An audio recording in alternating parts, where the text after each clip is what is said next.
Today we're going to be learning about what made the Great Depression happen. In our last lesson, we talked about how life was in the United States in the 1920s before the Depression started. Things were going really well.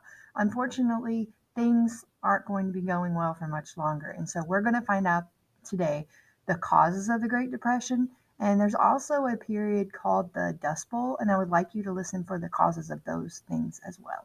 So here we go. Chapter 2: Why did the Great Depression happen? As we have seen so far, the Great Depression actually started out as a perfectly normal recession during the summer of 1929.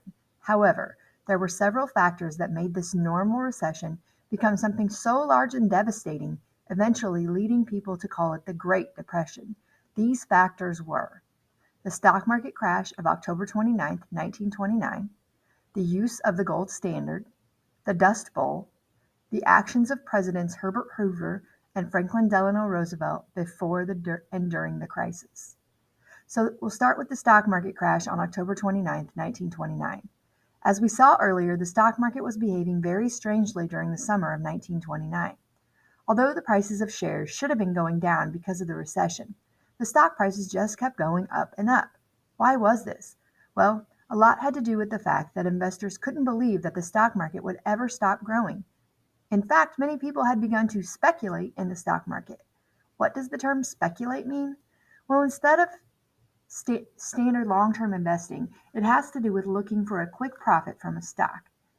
It is when a person buys a stock only hoping to make a profit in a short time, and then turns around and sells it just hours or days later after the price has gone up enough. In the United States, investors began to borrow money from banks in order to speculate on stocks. This created a false value in the stock market. Even though the values of company stocks were going higher and higher, there was no real production and no profits to back up that value. It was like a bubble that was getting too big. Do you remember what happens to a bubble when it gets too big? That's right, it explodes. That's what happened with the stock market. When Americans began to take a look around, they realized that there was no reason why stocks should be so high. What's more, there was a new law about to be passed called the Smoot-Hawley Tariff Act that would severely limit the production of large factories, which meant that profits would be even lower in the future than they were during the recession. On October 24, 1929, a huge number of stocks were traded or sold on Wall Street, and the country got scared, realizing that the whole system was very fragile. Over the weekend, newspapers all talked about, and on 5 days later, on Tuesday, October 29th, the stock market crashed. What was the result? The value of most stocks had gone down by about 89%. What did that mean for the average investor? For example, let's say that you were a hardworking factory employee in 1929. Like many workers, you may have made around $1,500 per year at your job. But like many factory employees, you may have jumped onto the bandwagon and borrowed some money to speculate in the stock market. If you decided to borrow $5,000 from a bank and then used it to speculate on $5,000 worth of stock just before the crash, what would have happened? Well, 1 week after you bought the stocks, they would have only been worth $550. You would have lost $4,450 in 1 week. That would be the same about 3 years worth of wages at the factory. How would you ever earn that money back? How would you pay off your debt to the bank? Worse yet, as a result of the crash of the stock market, many factories were forced to lay off their employees, which meant that they couldn't pay back the money they owed to the banks. Because of this, some people lost their homes, their cars, everything they owned, and they were left with nothing. The Great Depression had begun.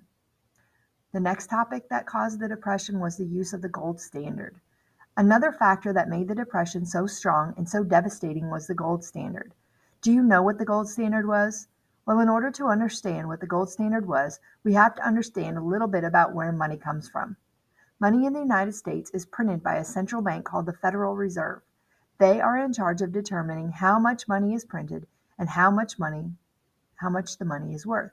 After all, if there is too much money floating around, then each dollar will have less buying power. A soda, instead of costing $1, might cost 5. The Federal Reserve has always tried very hard to make sure that they do their job well.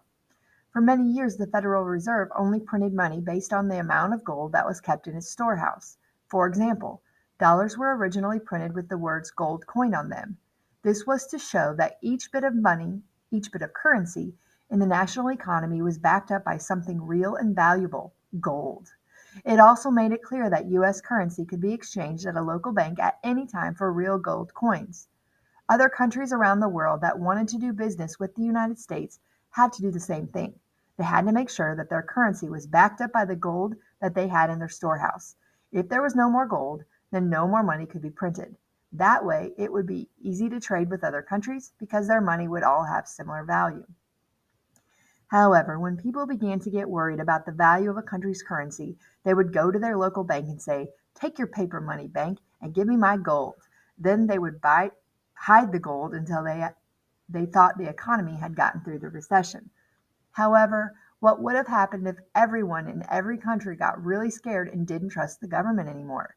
What would have happened if everyone wanted their gold back at the same time? Well, we found out in 1929. When nations around the world saw that the United States economy was failing, it began to affect theirs also. After all, much of their business depended on buying and selling with Americans. Citizens everywhere began to demand gold for their currency, which put banks in a bad position. The gold standard had been a method used by governments to stabilize the value of their currency, but it also meant that governments couldn't print any more money if there was a need unless they found more gold somewhere. When citizens lost confidence in the banks and take all their money away, the government couldn't do anything about it and would go broke, not even having enough money to keep the basic programs functioning. That is what happened during the Great Depression. The gold standard made it more difficult to get money into the economy and dragged other nations down with the United States. Another cause of the Great Depression was the Dust Bowl. So I want you to be listening for what caused the Dust Bowl and what was it. The Dust Bowl. Life during the Great Depression was tough enough for people who had been working in factories and who had been living in the big city. They found themselves with no jobs and with no money to pay back their debts. However, people living in the Midwest, mainly farmers, had a difficult time too. Their problems came from the severe drought during the mid-1930s. What made this drought different? Before settlers moved west during the 1800s, different types of grass and small plants had kept the topsoil from blowing away in the strong winds that roll over the plains in the Midwest, in places like Oklahoma. These plants and grasses had even held on to water in times of drought. However, as farmers began to try to take advantage of every square inch of land that was available to them, they pulled out all of the grass and little plants to make more room for crops. What's more, they never gave the land a rest from one season to the next. They just kept planting and harvesting, planting and harvesting. As a result, when the drought came, the land literally just disappeared. It blew away in the wind. The storms were called dust storms, and they severely damaged the farmland of the Midwest during the 1930s, making life impossible for farmers and agricultural workers. This time period came to be called the Dust Bowl and made many farmers leave their farms and move to other states and cities to try to find work. The actions of Presidents Herbert Hoover and Franklin Delano Roosevelt before and during the crisis. Although each of these men tried their best to make the right decisions during a difficult time, they ended up making the normal recession of 1929 turn into the 10-year Great Depression. President Herbert Hoover was the first to contribute to the problem. In May 1929, he had to decide whether or not to sign into law a bill that had just been passed by Congress called the Smoot-Hawley Tariff Act. What was the purpose of this bill? It would add a tariff or an extra fee to any products imported from other countries. The goal was to protect American workers from foreign competition by making it more difficult to import and purchase foreign-made goods. The price of some items rose by over 60%.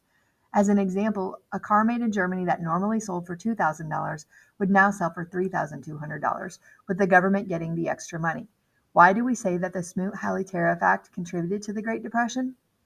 When President Hoover signed the bill into law on June 17, 1930, the Great Depression had already begun. However, by signing this bill, Hoover made the trading partners like Canada, Britain, France, and Germany very angry. They felt they were being discriminated against and that no one would buy their products anymore. In a kind of revenge, these other nations all passed legislation putting tariffs on American-made goods. As a result, American factories suffered because no one in other countries would buy their products. As we see, the Smoot-Hawley Tariff Act ended up being a very bad thing. Yes, by trying to help American workers, it actually ended up hurting them. President Franklin Delano Roosevelt also committed his share of errors. When a recession or a depression hits an economy, the most important thing is to spend money and to get people working. Even though it sounds strange because most people think that saving money is the most important thing to do during a recession, Spending money is what creates jobs, which in turn creates more money, which creates more jobs, etc. So the federal government should have been spending lots of money in order to help the nation. Although a lot of programs were created to help Americans, as we will see later, not enough money was spent, and America still decided to stick to the gold standard, which made it harder to pay off old debts. Although these situations would later be corrected, President Roosevelt, by not taking the correct actions soon enough, helped to make the Great Depression worse than it had to be. Now that we understand a little more about what led to the Great Depression, let's see what actually happened during it. So we'll learn what happened during it tomorrow in the next few lessons. What I would like you to do next is go back in the text, find 3 causes of the Great Depression, 3 causes of the Dust Bowl for number 2. Then you're going to watch this short video called Almanac Dust Bowl, and I want you to tell me what you saw or learned that surprised you. So there's a picture at the bottom, a real photograph from the time period of the Dust Bowl, and you can see how horrible it could have been for that homeowner that would have been getting ready to have that dust storm. But you'll get to see a video about that. So please remember to look back in the reading if you have any questions about how to answer anything, and let me know if you are having any problems.